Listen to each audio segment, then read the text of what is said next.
कोई आके कहता है कि उसको पता है कि ये उनके मुआशी हालात क्यों तंग हुए, क्यों खराब हुए, वो जानता है। मोस्ट सिंपलिस्टिक डायग्नोसिस देगा। इकोनॉमी जैसी कॉम्प्लेक्स चीज के बारे में मोस्ट सिंपलिस्टिक डायग्नोसिस देगा, और हमेशा गलत होंगे, हमेशा गलत डायग्नोसिस देगा। वो कहेगा कि ये सारे काले जो हैं इन्होंने तुम्हारी जॉब्स पर कब्जा कर लिया हुआ है, ये तो गोरों का राइट बनता था, तुम कहीं बेहतर काम कर सकते थे। हालांकि गोरे से ज्यादा निखट्टू, नालायक, आसानी पसंद अमेरिका में और कोई है ही नहीं। They do not want to work. और ये वाले काम जो काले और मैक्सिकन आके कर लेते हैं वो तो गोरा मर के भी नहीं करना चाहता। लेकिन स्टिल गोरे की वजह से, काले की वजह से, मुस्ले की वजह से, होमोसेक्सुअल की वजह से, मैक्सिकन के लिए मक्सा टर्म यूज करते हैं पाकिस्तानी, क्योंकि पाकिस्तानियों के लिए बहुत सारी टर्म्स अमेरिका में यूज होती हैं, तो वो कहते हैं मक्सा, मक्सों की वजह से मईशत खराब हुई है। इनको निकाल दूंगा, सब कुछ ठीक हो जाएगा। I will make America great again. Simplistic solutions देते हैं। जब मईशत खराब होती है, जब रिसेशन आता है, तो लोग ऑटोमेटिकली, लोगों से मुराद मिडिल क्लास ही है, वो ऑटोमेटिकली रिसेप्टिव हो जाते हैं टू दीज सिंपलिस्टिक मैसेजेस, और वो कहते हैं वाकई ये होगा, और कोई बस हमें बचा ले। तो उस वक्त कोई ये आता है, पॉपुलिस्ट आता है। एक ग्रुप ऑफ इकोनॉमिस्ट ये भी समझता है कि 2007-8 का जो रिसेशन था, दुनिया की इकोनॉमी आज तक उससे बाहर नहीं आई। It has not gone away.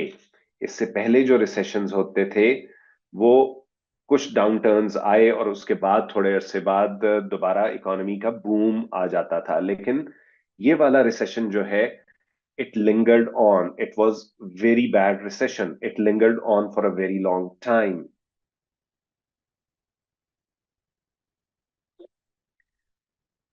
Rise of populism उस मिडिल क्लास डिससेटिस्फैक्शन की वजह से हुआ, जो डायरेक्ट रिजल्ट थी 2007-8 के इकोनॉमिक रिसेशन का। 2007-8 में इकोनॉमिक रिसेशन आया, जिसकी वजह से मिडिल क्लास अफेक्ट हुई, और उसने देखना शुरू किया उन लोगों की तरफ जो सिंपलिस्टिक मगर गलत सॉल्यूशंस दे रहे थे, डायग्नोसिस भी गलत दे रहे थे और प्रिस्क्रिप्शन भी गलत दे रहे थे। मिडिल क्लास ने उनकी तरफ देखना शुरू किया, जिसकी वजह से जिसकी वजह से राइज ऑफ पॉपुलिज्म हमें नजर आया। और ये जो पॉपुलिस्ट का राइज है, वो डेमोक्रेसी के लिए एक बड़ा सीरियस चैलेंज है। डेमोक्रेसी अभी इस चैलेंज से पूरी तरह नहीं लड़ पाई है। हमने जितने चैलेंजेस थे, जितने ऑब्जेक्शंस टू डेमोक्रेसी थे, वो हमने डिस्कस किए लास्ट क्लास में, और आज बच्चों ने उनको रिकैप भी किया। लेकिन ये एक ऐसा चैलेंज है जिससे अभी तक डेमोक्रेसी पूरी तरह नहीं लड़के निकल सकी है। और ये चैलेंज, इसका एक एंगल तो मैंने आपको बता दिया कि इकोनॉमिक सिस्टम यानी कैपिटलिज्म के अप्स एंड डाउन्स की वजह से पॉपुलिस्ट आ सकते हैं। लेकिन इकोनॉमिक सिस्टम यानी कैपिटलिज्म बजाते खुद भी एक चैलेंज और थ्रेट टू डेमोक्रेसी है। ये अब मैं आखिरी बात, आज आखिरी पॉइंट पे आ गया हूं कि कैपिटलिज्म बजाते खुद एक थ्रेट टू डेमोक्रेसी कैसे है। वो ऐसे है कि अमेरिका में जब president Obama one the election, तो कहा गया था कि ये वो लैंड है जहां पर स्लेवरी ने राज किया है कितना अरसा, और इस लैंड में एक काला प्रेसिडेंट बन गया, तो this is the biggest revolution of its kind. लेकिन हमें बाद में पता लगा कि वो वाला इलेक्शन उस वक्त तक होने वाले अमेरिकी सदारती इलेक्शंस का सबसे महंगा इलेक्शन था।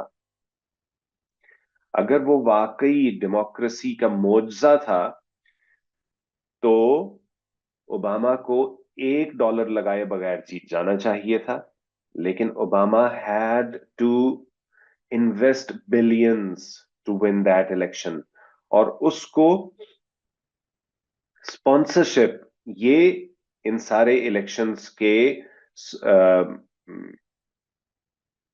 फंड रेजिंग होती है और इनको मुख्तलिफ इंटरेस्ट ग्रुप्स फाइनेंस करते हैं। इनकी फाइनेंसिंग अमेरिकन जितने इलेक्शंस हैं, चाहे वो प्रेसिडेंशियल इलेक्शंस हों या सेनेट के और कांग्रेस के इलेक्शंस हों, वहां पर इंटरेस्ट ग्रुप्स हैं जो फाइनेंस करते हैं। और यूजुअली उनकी फाइनेंसिंग के बाद उन्हीं की पॉलिसीज को वो जीतने वाला प्रमोट करने पर मजबूर और पाबंद होता है। So that is what happened with. नहीं नहीं नहीं पुत्र, बिल्कुल भी नहीं पता। वो रिग्ड इलेक्शन नहीं होता। That is a part, that is understood कि वहां पर election is an expensive process.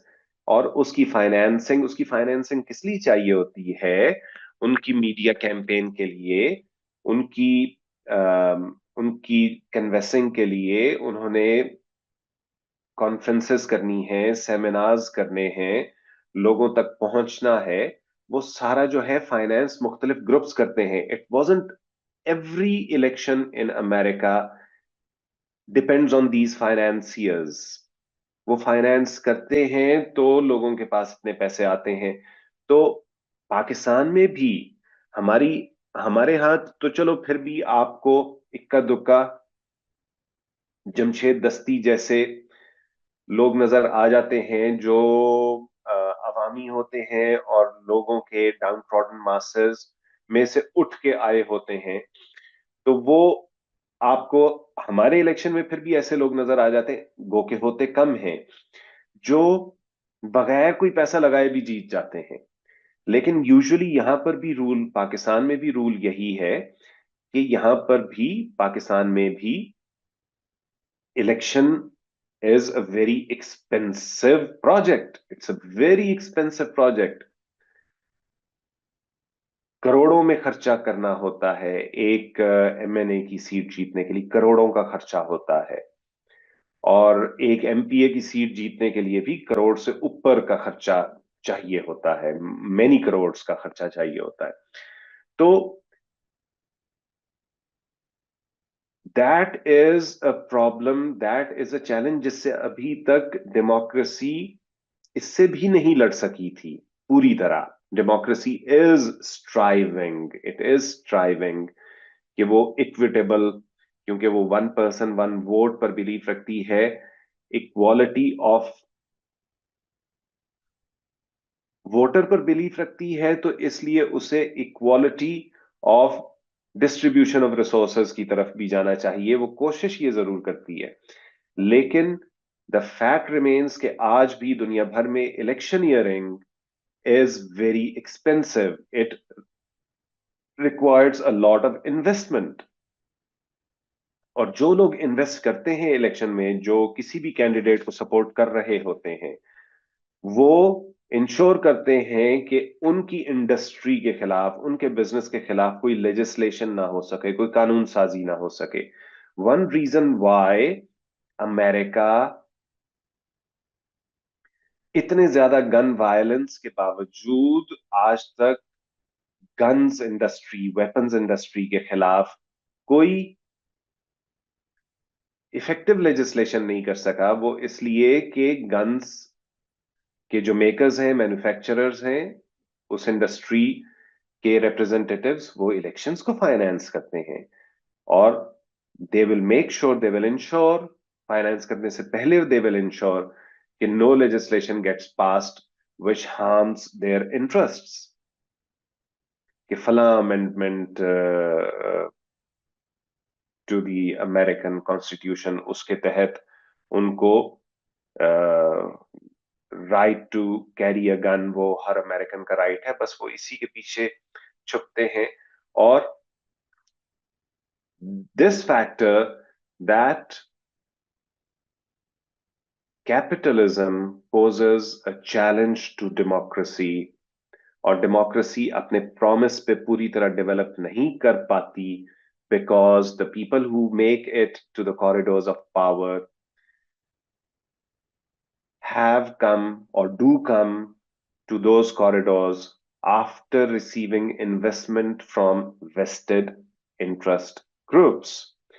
उन इन्वेस्टमेंट्स के बाद वो उन ग्रुप्स के खिलाफ नहीं जा सकते हैं। So this is a challenge to democracy. लेकिन ये शायद मैंने लास्ट क्लास में भी कहा था, अब हम इन दो चैलेंजेस को पे बात खत्म कर रहे हैं। जो हमें नजर आ रहा है कि इन दो चैलेंजेस से अभी डेमोक्रेसी लड़ने की कोशिश कर रही। दोनों इंटरलिंक्ड चैलेंजेस हैं, कैपिटलिज्म एंड पॉपुलिज्म, ये इंटरलिंक्ड चैलेंजेस हैं।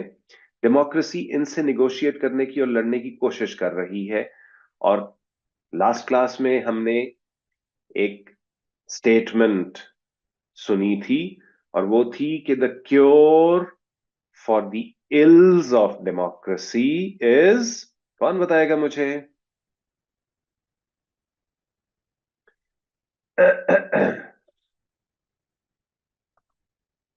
द क्योर, It is हाँ democracy itself. तकरीबन ठीक है। Good good Sana. The cure for the ills of democracy is more democracy.